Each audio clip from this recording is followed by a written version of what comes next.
ফিরে গেল বাড়িতে। কিন্তু ওই যে গৌর দেখার পর আমায় এতদিন দেখেনি আর যেই না গৌর দেখে ফেলেছে আর সংসারে এতটুকু সময়ের জন্য মন টিকছে না, ছটফট করছে শুধু কৃষ্ণ দর্শন গৌর দর্শনের জন্য। মানে এত উদাসীন হয়ে গেল।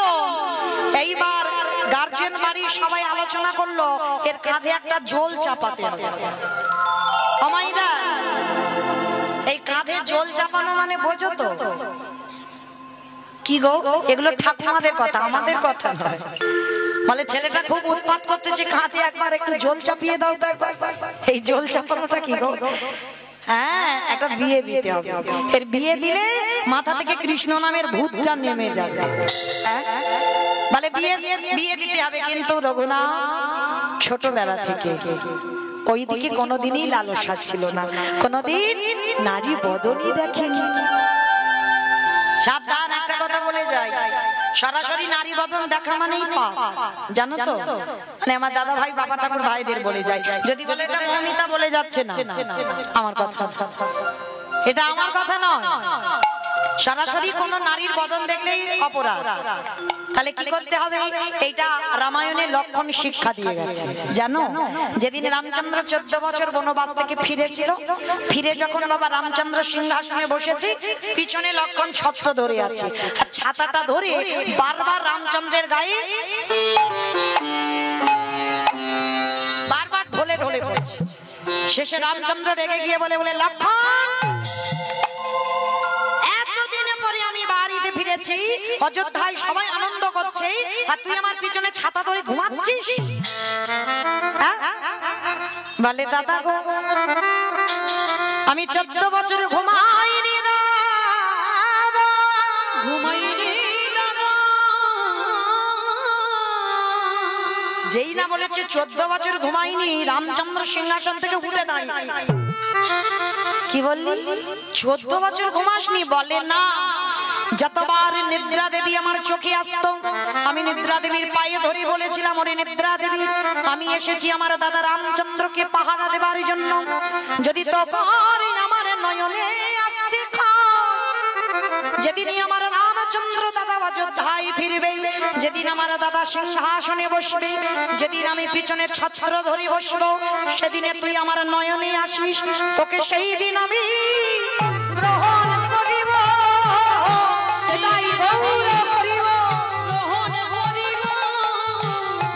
তাহলে 14 বছর আমি ঘুমাইনি দাদা, 14 বছর আমি নারী বদন দেখি নাই। এইটা একটা কিরকম মতো না কথা। লক্ষণ বলছে রামচন্দ্রকে আমি 14 বছর নারী বদন দেখিনি। তা রামচন্দ্র বলছে এই দেখ, এমন চড়াবো না, মা সীতা তোর সঙ্গে ছিল, তুই বলছিস 14 বছর নারী বদন দেখিনি। মানে সীতা কি নারীর বাইরে? হ্যাঁ, তার মানে সীতা মাকে দেখেছিস মানে নারী বদন দেখেছিস? বলে দাদা গো, তুমি বোধহয় জানো না, আমি সীতা মায়ের চরণ ছাড়া বদন দেখি না গো।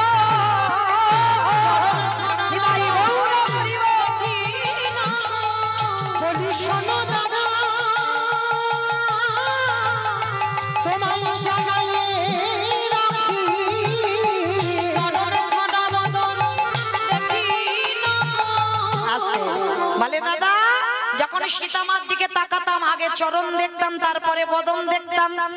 তাহলে মা কি বোঝা গেল? আমি মৌমিতা বললাম না, লক্ষণ বলল যদি কোনো নারী বদন দেখতে হয়, যদি তার চরণ দর্শন করে তুমি তার বদন দেখো, সেই দর্শনে কোনোদিন পাপ হয় না। বলে দাদা গো শোনো, 14 বছর ঘুমাইনি, 14 বছর নারী বদন দেখিনি, 14 বছর আমি কিছু খাই।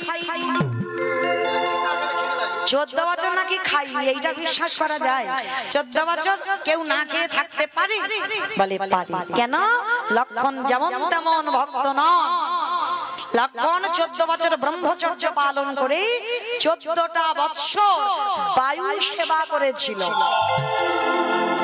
বায়ু সেবা করে। আর 14 বছরে দাদা আমি জানতাম তুমি আমাকে বিশ্বাস করবে না, ওই জন্য যোগ বলে 14 বছরের ফল আমি গুছিয়ে রেখে দিয়েছি। এইবারে যেই না এনেছে বাবা, দেখে না 14 বছরের ফল হিসাব করে দেখা গেল 7টা ফল কম হচ্ছে। তাহলে 7 দিন ফল খেয়েছিস। বলে দাদা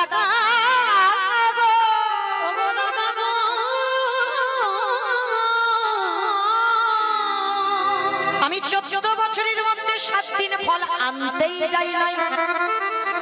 7 দিন ফল আনতে যাসনি? বলে না। আচ্ছা তাহলে 14 বছরের ভিতরে আমি যে তোকে বলতাম তুই ফল আনতে যেতিস, তুই তো ফল এনে আমাকে দিতিস, তা তুই খেতিস না? বলে দাদা গো, তুমি তো প্রতিদিন বলতে লক্ষণ ফল আনতে যা, আমি ফল আনতে যেতাম, ফল যখন এনে তোমার কাছে দিতাম তুমি আমাকে ধরে বলতে লক্ষণ এবার ফল ধর।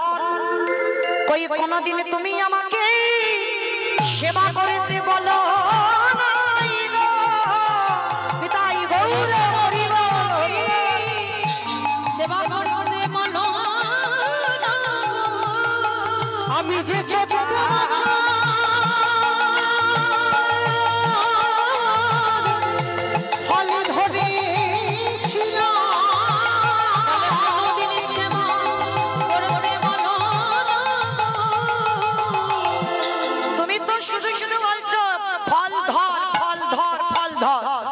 কোনদিন তো খেতে বলনি, তাহলে কিরকম ভাই? ভাই এ জগতে লাঠালাঠি করবার ভাই নয়, মারামারি করবার ভাই নয়, খুনোখুনি করবার ভাই নয়, শিল পোতাপুতির ভাই নয়, মামলা মকদ্দমা চলবার ভাই নয়, পাঁচিল তুলে দেবার ভাই নয়। তাহলে ভাই কিরকম? ভাই যদি হতে হয় এইরকম ভাই হও। বলে দাদা তুমি ধরতে বলেছো ধরেছি, খেতে বলনি, আমি 14 বছর খাই। তাহলে মায়েরা আমি কোথায় ছিলাম? কোথায় ছিলাম? দোতলার উপরে। আমি বললি লীলাতে কোথায় ছিলাম? আমি সে গন্ডগোল করে ফেলেছি। কোথায় ছিলাম গো? তোমরাও ভুলে গেছো? হ্যাঁ, রঘুনাথ কোনদিন নারী বদন দেখেনি ছোটবেলা থেকে। যদি বলো নারী বদন দেখেনি, বলে না কোনদিন সেইভাবে নারীর দিকে তাকাই। তো আজকে সেই বাবা মা কৃষ্ণ ভোলাবার জন্য বিয়ে দেবে। তার মানে এমন একটা মেয়ে আনতে হবে যে মেয়েকে দেখলে কৃষ্ণ নামের ভূতটা মাথা থেকে নেমে যায়। তা কিরকম মেয়ে? নাম হলো তার রত্নাবতী। আর মেয়ে তো নয়, সে যেন স্বর্গের অপ্সরা, মানে যেন ভগবান মা লক্ষ্মী নেমে এসেছে, এত রূপবতী। মানে একবার যদি রঘুনাথ সেই দিকে তাকায় হাত চোখ ফেরাতে পারবে না। কিন্তু কৃষ্ণ নামে যে একবার ভেসেছে, আমার কৃষ্ণের থেকে আর রূপবান কে হতে পারে? হাজার রূপবতী এনে দিলেও ভালো লাগবে না। কিন্তু রঘুনাথের বাবা মা বুঝতে পারলো না, ভাবলো বিয়ে দিলে ছেলে ঠিক হয়ে যাবে। দেখাশোনা করলো, ঘটক ডাকলো, ঘটক এনে দেখাশোনা হলো, নাম হলো রত্নাবতী মেয়েটা। তার সুন্দর রূপবতী মেয়ের সঙ্গে বিয়ের দিনক্ষণ ঠিক করা হলো। অমাইরা বিয়ে বাড়ি থেকে খাওয়া দাওয়া হবে তো, একটু উলুধ্বনি দাও। বরেলো বর, বরেলো বর, বরেলো বরেলো বল, পড়ে গেল সারা গো। উলুধ্বনি। শুভক্ষণ, শুভ লগ্ন, শুভক্ষণ রঘুনাথের বিবাহ সম্পূর্ণ হলো। বিয়ে হলো, পরের দিনে হয়ে গেল কাল রাত্রি, তার পরের দিনে হয়ে গেল ফুলসজ্জা। অমাইরা এইবার ঘটনাটা কেমন ঘটছে দেখে। কৃষ্ণ ভোলাবার জন্য বিয়ে দিয়েছে বাসর ঘরে। একাকী বসে বসে রঘুনাথ নয়ন জলে বক্ষ যুগল ভাসিয়ে কাঁদছে। অমাইরা সমাজের সঙ্গে আজকে রঘুনাথের উল্টে গেছে। দেখবেন বউ ভাতের দিনে মেয়ের বাপের বাড়ি থেকে লোকজন আসে কান্নাকাটি করে, তবে সবাই নয়। আগেকার দিনে বেশি হতো, এখন আর কেউ কান্না টান্না করে। অনেকদিন আগে থেকে যোগাযোগ, বাবা হাতটা জুড়িয়েছে। নবদ্বীপের মাটিতে মহাপ্রভুর একজন পার্ষদ ছিল, যার নাম ছিল বাবা সেন শিবানন্দ। আবার অনেকে বলে শিবানন্দ সেন। যেই সেন শিবানন্দ, সেই শিবানন্দই সেন। তো মহাপ্রভুর একজন পার্ষদ। তো এরা ছিল বাবা প্রসাদ ভোজি। প্রসাদ ভোজি মানে বোঝো তো? হরি বল। কে গো দিয়ে খাও তো নাকি? মনে রেখো, বাজার থেকে তোমার স্বামী ব্যাগ ভর্তি করে বাজার তোমার স্বামী এনে দিল না।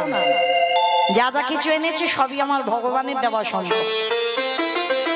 কোনটাই তোমার স্বামী কিনে আনেনি। যা যা কিছু দেখতে পাচ্ছ সবই আমার ভগবানের দেওয়া। তাহলে যার দেওয়া সম্পদ তুমি করে খাচ্ছ, যদি তোমার ধান চালও ঘরে পরিপূর্ণ থাকে সেটাও তোমার স্বামী তৈরি করেনি, সেটা ভগবান মা লক্ষ্মীর দ্বারা কৃপা করে তোমার বাড়ি রেখেছে বলে আছে। ওই জন্য অনেকে বাবা অজুহাত দেয় না, কখন নামটাম করব সময় পাই না, এটা অজুহাত, সময় পাই না, ভুল কথা। কেন? যখন তুমি ওই চালটা মেপে নিতে যাচ্ছ, অনেকের 500 লাগে, 700 লাগে, 1 কিলো লাগে, লাগে তো ওই যখন চালটা আনতে যাও, একবারও কি মা লক্ষ্মীর কাছে প্রণাম করে চেয়েছো কোনোদিন? হাজার ভক্ত আমরা বলি না মায়ের কাছে ভিক্ষা করতে হয়, ওটা তোমার জন্য নয়, তোমার বাড়িতে আছে মনে করেছো তোমার না, মার কাছে হাত জড়ো করে বলতে হয়, মা তুমি তোমার নারায়ণের ঘরণী হয়েছো, তুমি তো তার চরণ সান্নিধ্য পেয়েছো, এ জন্মে তো আমাদের হলো না, তো কৃপা করে তুমি তোমার ওই ভান্ডার থেকে আমায় একটু তন্ডুল ভিক্ষা দাও, মানে চাল ভিক্ষা দাও। আর তুমি যদি ওই নারায়ণের ঘরণী হও, তোমার দেওয়া চাউল রন্ধন করে আমার পরিবারকে যে সেবা দেব, তুমি আশীর্বাদ করো ওদের যেন কৃষ্ণ ভক্তির উদয় হয়। নিতাই গৌর প্রেমানন্দে হরি বল, হরি বল। একটা কথা মনে রেখো, মা সংসার সুখের হয় পুরুষের গুণে। পুরুষের গুণে মানে নিজের ঢাক নিজেরা পেটালো। পুরুষের গুণে কোনোদিন শুনেছো? এটা খনার বচন না, নারীর গুণে, রমণীর গুণে। কেউ বলবে না কোনোদিন পুরুষের গুণে। ঘরের নারী হলো শক্তি, ওদেরকে আগে ঠিক হতে হবে, আর ওরা যদি ঠিক হয় সেই পরিবারটা কৃষ্ণ ভক্ত হবে, হবে তো হবে। তো এই জন্য বলে যাই বাবা, এই যে নারী যদি শক্তি হয় তাহলে তৈরি করো কৃষ্ণ ভক্তের সংসার। এই প্রসাদ ভোজি মানে ভগবানকে দিয়ে সেবা করা। অনেকে আছে বাবা নিরামিষ সেবা পাই, প্রসাদ পাই, নিরামিষ রান্না করে খাই, ভগবানকে দিই না, ওটা ওটা স্বাদ একটু আলাদা।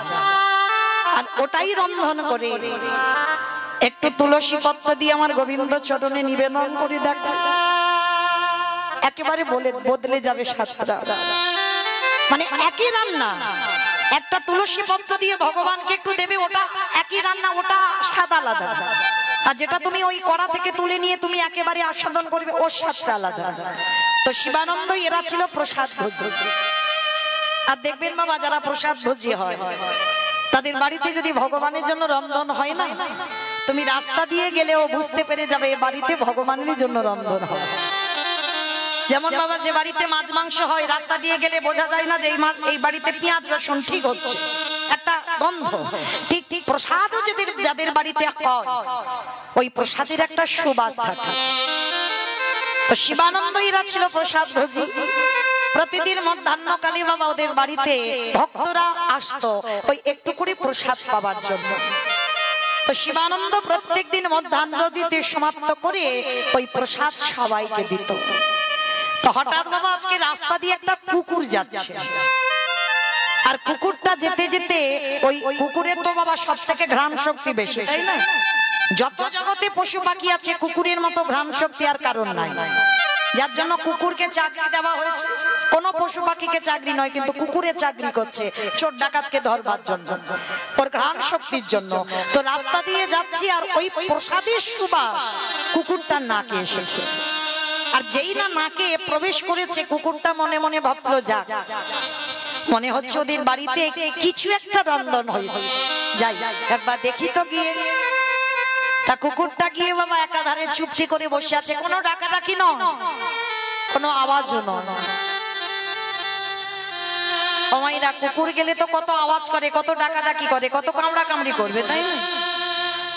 আচ্ছা বলো তোমায়, এই যে এতজন ভক্ত বসে আছো, যদি সবাইকে প্রসাদ দেওয়া হয়, যদি একাধারে একটা কুকুর চুপটি করে বসে থাকে, কেউ দিতে রাজি হবো বাবা সেই কুকুরটাকে একটু প্রসাদ? তেমন হৃদয়বান মানুষ খুব কম, তবে আছে, নেই বলা ভুল, তবে আছে। দেখবেন অনেকে পশু পাখিকেও খুব ভালোবাসে, মানে মানুষকে যত না ভালোবাসে কিন্তু এই পশু পাখিকে খুব ভালোবাসে। তো একাধারে কুকুরটা চুপটি করে বসে আছে, আর শিবানন্দ সবাইকে প্রসাদ দিয়েছে, সবাই প্রসাদ পেয়েছে, আর কুকুরটা বসে বসে কাঁদছে।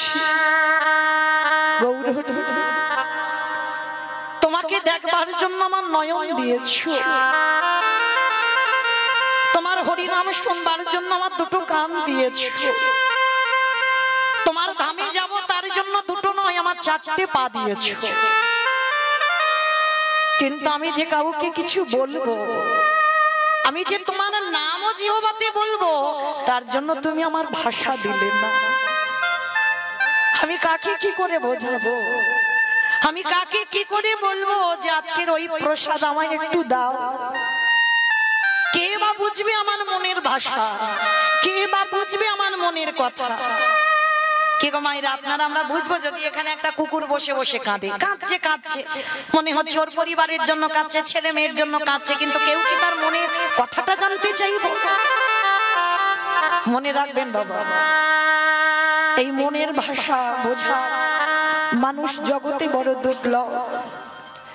ভক্ত চিনবে কি করে? দাদার সঙ্গে তিলক সেবা করা ভক্ত হয়ে গেলাম না।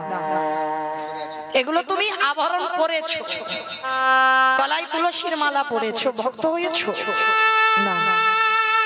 শিখা রেখেছো, গেরুয়া বসন করেছো, নিরামিষ সেবা করছো, প্রসাদ ভোজি, ভক্ত হয়েছো না। তাহলে ভক্ত চিনবে কি করে? ভক্তের নয়নের দিকে তাকাতে হবে।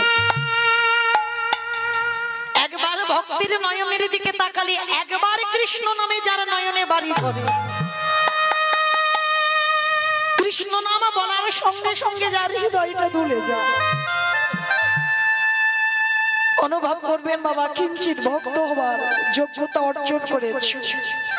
একবার কৃষ্ণ নামে যদি তোমার নয়নে বাড়ি বিগলিত হয়, তো কুকুরটা কাঁদছে, শিবানন্দ ছুটে গেছে, সবার প্রসাদ দেওয়া হয়ে গেছে, কুকুরটার কাছে গিয়ে ডাকছে, কিরে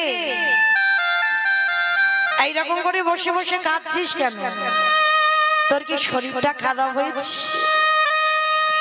তোর কি কিছু হয়েছে? আমায় বল, কি হয়েছে তোর, আমায় বল। এগো কুকুরে কি কথা বলতে পারে? পারছে না, কিছু বোঝাতে চাইছে কিন্তু বোঝাতে পারছে না।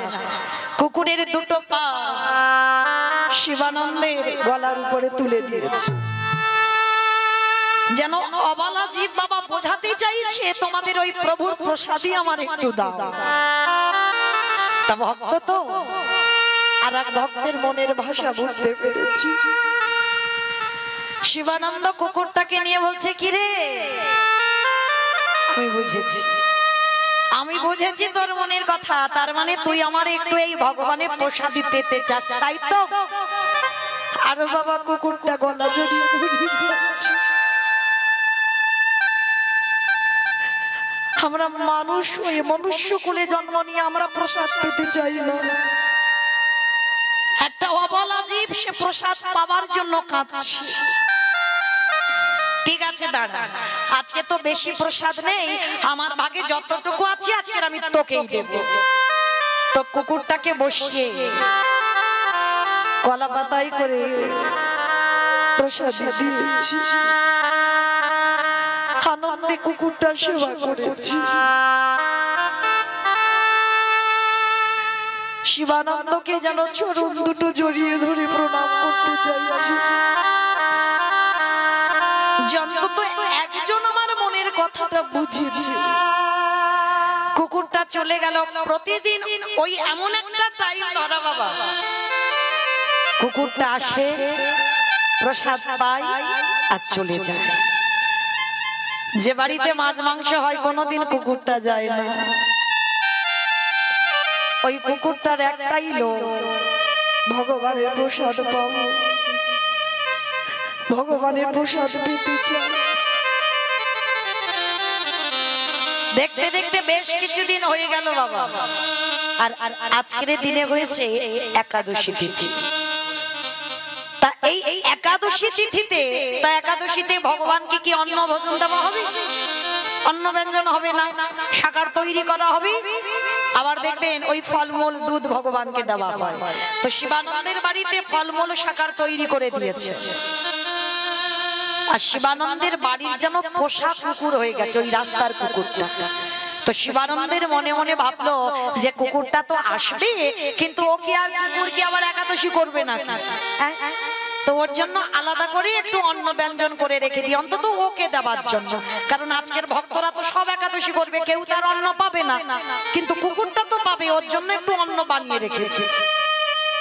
তো আগেকার দিনে বাবা স্টিল অ্যালুমিনিয়াম নয়, মাটির হাঁড়িতে একটু অন্ন বানিয়েছে কুকুরটার জন্য আলাদা করে, ওটা প্রসাদী নয়। তা কুকুরটা বসে কাঁদছে, প্রভু আজকের একাদশী তিথি, না জানি আজকের আমার ভাগ্যে কি জুটবে। তো শিবানন্দ তো অত ভাবেনি, কি বুঝেছে যে কুকুরে একাদশী করেছে, অত বোঝেনি। তো সবাইকে ওই ভগবানের প্রসাদী ফলমূল দিয়েছে, আর কুকুরটার ডালা কলা পাতায় করে একটু অন্ন ব্যঞ্জন দিয়ে কুকুরটার সামনে দিয়েছে। ও তো অবাক, ও কিছু কি বলতে পারবে? ও কি বলতে পারবে যে আজকের একাদশী আমি অন্ন পাবো না? অন্নটা দিয়েছে, অন্নের পাত্রের উপরে একটা একটা করে কুকুরের চোখের জলটা পড়ছে। বোঝাতে চাইছে গৌর হরি, আমি কাকে বলবো, আমি কাকে বোঝাবো যে আজকের একাদশীতে অন্ন পাওয়া নিষিদ্ধ। আজ একাদশীতে অন্ন সেবা করলে সেটা পাপ ভক্ষণ করা হয়।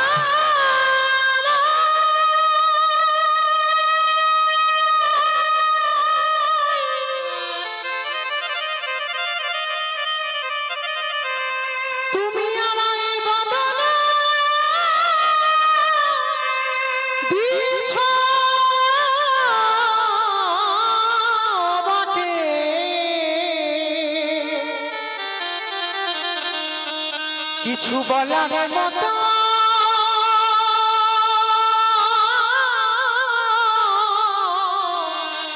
আমায় ভাষা দিলে না,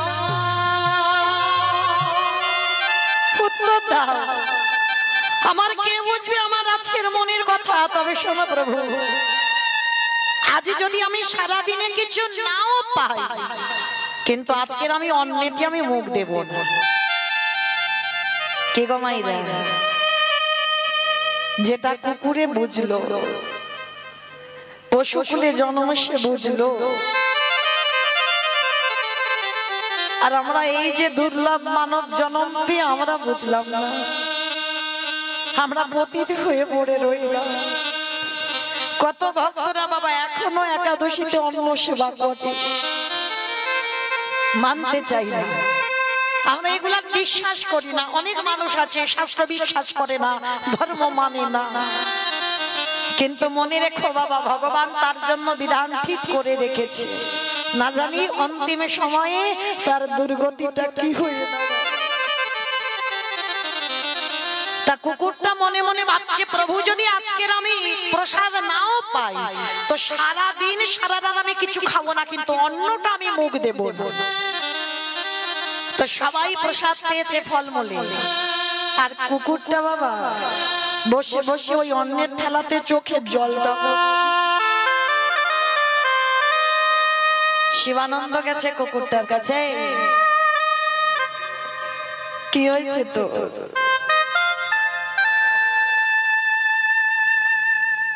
কাঁদছিস কেন? আমায় বল, তুই কি এই প্রসাদ পাবি না, নাকি তোর শরীরে কোনো কষ্ট জ্বালা যন্ত্রণা? তুই আমায় বল, আমি তো তোকে কোনোদিন এত কাঁদতে দেখিনি, কোনোদিন। বল না তোর কি হয়েছে? কুকুরটা যেন বোঝাতে চাইলো, প্রভু আজ একাদশী, আজ আমি অন্ন পাবো না, তুমি না খেতে দাও দিও, আমাকে খেতে দিতে হবে না, কিন্তু আমি এই অন্ন প্রসাদ আমি পাবো না। শিবানন্দ কুকুরটাকে বুকে করে জড়িয়ে ধরে বলছে, বাবা বাবা, হায় রে, ওরে কলির জ্ঞানন্দজি, মনুষ্য কুলে জন্ম নিয়ে তোদের চৈতন্য হলো না, আর এরা পশু কুলে জন্ম নিয়ে বলতে পারে না কৃষ্ণ নাম, কোনদিন জিহ্বাতে বলতে পারবে না, তবু বলার জন্য আকুলি বিকুলি করে।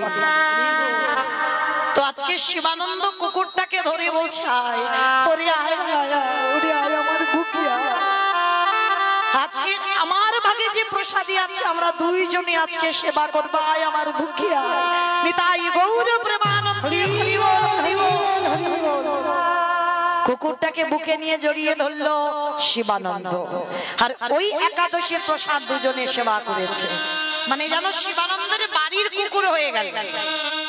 প্রতি বৎসর বাবা রথযাত্রার সময় নবদ্বীপ থেকে ভক্তরা যায় পুরী ধাম। কেন? এখনো বিশ্বাস করে বাবা যে নবদ্বীপের মাটিতে এখনো আমার চৈতন্য মহাপ্রভু আছে। যার যেমন ভাব তার তেমনই লাভ। কেউ যদি বলে ভগবান আছে তো তার কাছে আছে, আর কেউ যদি বলে ভগবান দেখতে পাই না, ভগবান শুনতে পাই না, ভগবান হাসে না, তার কাছেই সে প্রস্তর হয়ে দাঁড়িয়ে থাকে। তো আজকে লক্ষ্য করেন শিবানন্দ ভক্তদের সঙ্গে নিয়ে আজকে যাচ্ছে রথযাত্রায় পুরী ধাম। আর আগেকার দিনে বাবা একটা নিয়ম ছিল, এই কুকুর বিড়ালের এঁঠোটাকে খুব ঘৃণা করতো। মানে যদি কুকুর বিড়ালের এঁঠো যদি ছোঁয়াও লাগতো সবাই স্নান করে আসতো, খুব মানামানি হতো তখনকার সমাজে। আর শিবানন্দ যাবে রথযাত্রায়, কুকুরটা বায়না ধরেছে প্রভু আমিও যাব রথযাত্রায়। তা পশুর ভাষা তো ভক্ত বুঝতে পারে, কিরে তুই যেতে চাইছিস আমার সঙ্গে? কিন্তু অন্যান্য ভক্তরা বলছে শোনো শিবানন্দ, কুকুর যদি তোমার সঙ্গে যায় তাহলে কিন্তু আমরা কেউ তোমার সঙ্গে যাব না, কারণ কুকুরের ছোঁয়া যেন আমাদের না লাগে। কি করবে? শিবানন্দ বলছে বেশ তোমরা যাও, কিন্তু ও তো অবলা, ওকে ফেলে আমি যাব কি করে বল? তাই তোমরা যাও, আমি কুকুরটাকে নিয়ে একাকী যাব। তা নদী পার হতে হবে বাবা, কিন্তু মাঝি কিছুতেই কুকুরটাকে নৌকাতে তুলবে না। কেন তুলবে না? কারণ নৌকাতে যদি কুকুরটাকে তোলা হয় নৌকা অপবিত্র হয়ে যাবে, আর সারাদিনে কোনো লোক ওই নৌকাতে পা দেবে না। তা মাঝি বলছে দেখো ভাই, তোমার যদি এই কুকুরটাকে আমি নৌকাতে তুলি তাহলে তোমার নৌকা অপবিত্র হয়ে যাবে, আর সারাদিনের রোজগার আমার মরে যাবে, কি করবো বলো? তা শিবানন্দ বলছে দেখো একটা কাজ করো। কি কাজ? না শোনো, যদি আমি সারাদিনের যত ভাড়া আমি একা যদি তোমায় দিয়ে বলে ঠিক আছে তাহলে তো উত্তম, তবে সবার ভাড়া সারা দিনের আমার যত আমার ইনকাম তোমাকে দিতে হবে। ঠিক আছে দেব, তবে শোনো আর একটা কাজ আছে, তোমার ওই কুকুরটাকে নিয়ে আমি নদীর ওপারে করব, তারপরে কিন্তু তোমার নিজের হাতে আমার নৌকাটা ভালো করে ধুইয়ে দিতে হবে, অপবিত্র হয়ে যাবে, ধুইয়ে দিতে হবে। বলে তাও দেব, কিন্তু আমার কুকুরটাকে নিয়ে চলো। তা কুকুরটাকে নৌকায় তুলেছে বাবা, নদীতে যাচ্ছে, কিন্তু কুকুরের মনের ভিতরে শুধু একটাই কথা, আমি আছি বলে আমার প্রভুর এত কষ্ট, আমি আছি বলে আমার মালিক এত কষ্ট পাবে, আবার নদীর ওপারে গিয়ে নৌকাটা ধুতে হবে। কিন্তু আমি যদি না থাকি কারোর কাছে কথা শুনতে হবে না, নৌকা তো ধুতে হবে না, আর কষ্ট হবে না। ঠিক আছে আমি চলে যাব, যদি জেনে জেনে যেতে পারি তো পুরী ধামে যাব, আর যদি যেতে না পারি তো যেখানে সেখানে রয়ে যাব, কিন্তু আর আমার মালিকের সঙ্গে আমি যাব না। তো নৌকাটা ঘাটে বেঁধেছে বাবা, তীরে উঠেছে কুকুরটা, আর এদিকে শিবানন্দ নৌকা পরিষ্কার করছে, আর সেই সুযোগে কুকুরটা পিছন থেকে চলে গেল। মাঝি বলেন কি গো? ওই জন্য বলে কুকুরের জাত, যার জন্য তুমি এত খাটাখাটুনি করলে, দেখেছো তো আমার মনে হয় কোনো মাছ মাংসের গন্ধ পেয়ে সে তোমাকে একা ফেলে চলে গেছে। খুব কষ্ট হলো শিবানন্দ, যার জন্য আমি সঙ্গ ছাড়া করলাম, যার জন্য আমি বন্ধু বান্ধব হারালাম, সেই তুই আমায় ভুলে চলে গেলি। বেশ তুই যদি আমায় ভুলতে পারিস তাহলে আমি তোকে ভুলবো না, কেন আমিও তোকে ভুলে যাব। কুকুরটার জন্য খুব কষ্ট হচ্ছে শিবানন্দ, কিন্তু কাউকে বোঝাতে পারছে না। তো যেই না শিবানন্দ একাকী হয়ে গেল, কিন্তু কুকুরটা কোথায় গেল? কুকুরটা পৌঁছে গেছে বাবা জগন্নাথ ধাম পুরী ধাম। আর কুকুরটা আছে কোথায় গিয়ে? যারা যারা পুরী ধাম দর্শন করেছেন, জগন্নাথ ধাম দর্শন করেছেন, আমার জগন্নাথজিকে দেখবার আগে সবাইকে একটা জিনিস দর্শন করতে হয়। এইটা মাথায় রাখবেন, প্রত্যেককে বলি যায় একটা জিনিস দর্শন করতে হবে। সেটা কি না, জগন্নাথের সোজাসুজি আছে গরুর ধ্বজস্তম্ভ। দেখেছেন গরুর ধ্বজস্তম্ভ কতজন? একবার হাতটা তোলেন তো দেখি, কতজন দেখেছেন গরুর ধ্বজস্তম্ভ? দেখবে কি করে বাবা? 7 দিনের ট্যুরে 3 দিন পুরীতে থাকে, তো 3 দিন কিন্তু সমুদ্রে পাল্টি খাবে। কিন্তু একজন ভক্তকে জিজ্ঞাসা করো, তুমি কি 3 দিন জগন্নাথ দেখেছো? অতি কষ্টে ঠেলাঠেলি করে একদিন জগন্নাথ দেখবে। হরি বল। আছে ভক্ত আছে, কিন্তু বেশিরভাগ ভক্ত বাবা অন্য কোনো জায়গায় যাবে না, কিন্তু ওই কখন যাবে পুরীতে ওই ঢেউ খাবার জন্য। কিন্তু না, বহু বহু জিনিস আছে ওই জগন্নাথ ধামে। হরিদাস ঠাকুরের সমাধিস্থল, মহাপ্রভু নিজের হাতে দিল সমাধি। হরিদাসকে বলেছিল, হরিদাস সমাধি দেব যদি তোমার গায়ে ঠান্ডা লাগে। মহাপ্রভু নিজের গায়ে থেকে কম্বলটা খুলে দিয়ে হরিদাসের গায়ে দিয়েছে। একেবারে স্বর্গদুয়ারের কাছাকাছি আছে হরিদাস ঠাকুরের সমাধি। এগুলো দর্শন করতে হয়। তো এই যে বাবা জগন্নাথের সোজাসুজি আছে গরুর ধ্বজস্তম্ভ, কেন বললাম ওটাকে দেখতে হয়? যারা যাবেন দেখবেন আজও আমার মহাপ্রভুর হাতির চিহ্ন ওই গরুর ধ্বজস্তম্ভতে আছে। আজও কেন? প্রতিদিন ওই গম্ভীরাই তো মহাপ্রভুর খুব প্রিয় জায়গা। গম্ভীরা দেখেছো তো? গম্ভীরা 3.5 হাত জায়গা, 3.5 জন ভক্ত, স্বরূপ দামোদর, রায় রামানন্দ আর শিখি মাইতি। নারী মানে অর্ধেক। শিখি মাইতির একটা বোন মাধবী দাসী। বলুন তো বাবা, সন্ন্যাস জীবনের নিষিদ্ধ, নারী বদন দর্শন করা যাবে না, তাহলে 3.5 জন ভক্তের মধ্যে এই মাধবী দাসীটা এলো কি করে?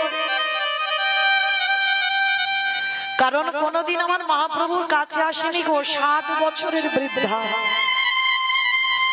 দূর থেকে আমার জগন্নাথকে দর্শন করত। কেন জানো? এই নারী জাতিদের অধিক জায়গায় বাধা, নারী জাতিদের সকল জায়গায় বাধা। কোনদিন মহাপ্রভুর সামনে আসতে পারে, কিন্তু প্রভু প্রতিদিন যেত ওই গম্ভীরা থেকে আমার জগন্নাথকে দেখতে। হ্যাঁ গো, উনি তো জগন্নাথ। তাহলে জগন্নাথ দেখতে যেত কেন? জগৎ শিক্ষা দেওয়ার জন্য। নিজে আচরি ধর্মজীবেরই শিখায়, নিজে না করলে ধর্মজীবকে শেখানো না যায়। এই যে কথাটা বাবা খুব গুরুত্বপূর্ণ কথা, নিজে আচরি ধর্মজীবেরই শিখায়। দেখো, যদি আমার আচরণ ঠিক না হয়, আমার বলা যদি ঠিক না হয়, আমার চলা যদি ঠিক না হয়, আমি যদি সাধুগুরু বৈষ্ণব দেখলে নত করতে না জানি, আমি যদি আমার পিতামাতাকে শ্রদ্ধা না করি, তাহলে আমাকে দেখে কলির জীব শিখবে কি? তাই তো ভগবান সচল জগন্নাথ হয়ে অচল জগন্নাথকে দেখতো আর নয়ন জলে বুক ভাসিয়ে কাঁদত। নিতাই গৌর প্রেমানন্দে হরি বল।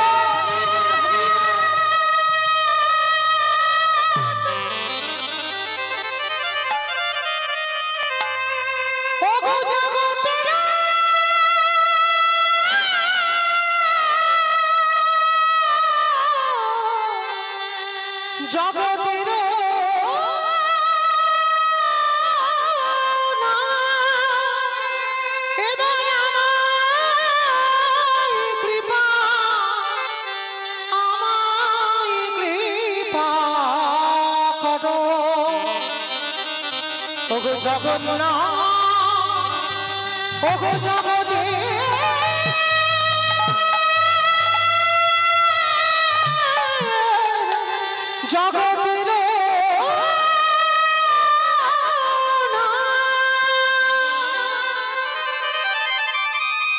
ভগবান জগৎকে শেখালো তোরাও আমার জগতের নাথ, মানে সবার নাথ, তাকে দেখে একবার প্রেমাশ্রু গলিত কর।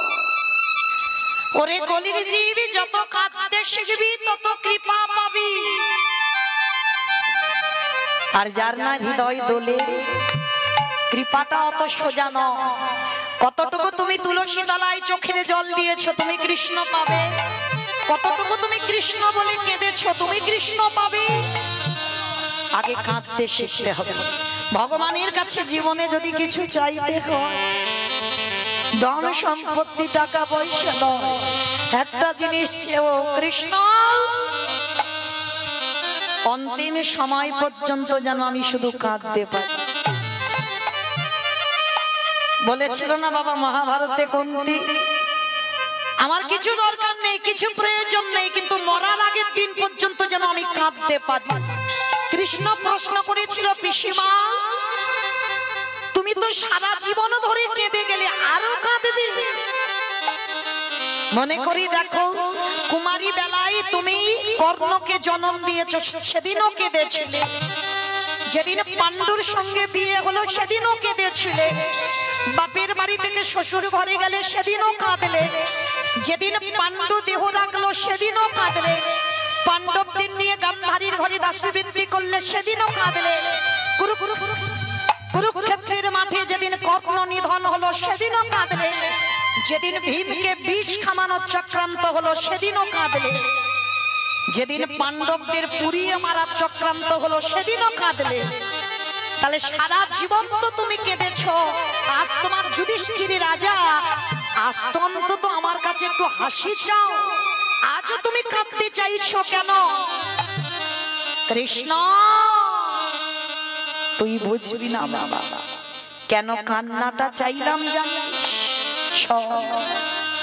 যখন আমার কেউ ছিল না, যেদিন গান্ধারীর ঘরে দাসবৃত্তি করেছিলাম, আমি আজ গান্ধারী যেটা বলতো সেটাই করতাম। কত ছলনা করেছিল আমার সাথে, কিন্তু সেদিন আমার কেউ ছিল না। সেদিন কৃষ্ণ তুই আমার সাথে ছিলি, কিন্তু আজ চেয়ে গেলে আমার ধন সম্পত্তি টাকা পয়সা গাড়ি বাড়ির কিছু অভাব না। কৃষ্ণ আজই আমার সব সুখ আছে, কিন্তু আমি একটা চরণ হারাইয়ে ফেললাম। কৃষ্ণ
ঢাকে বাজে ঢোলক বাজে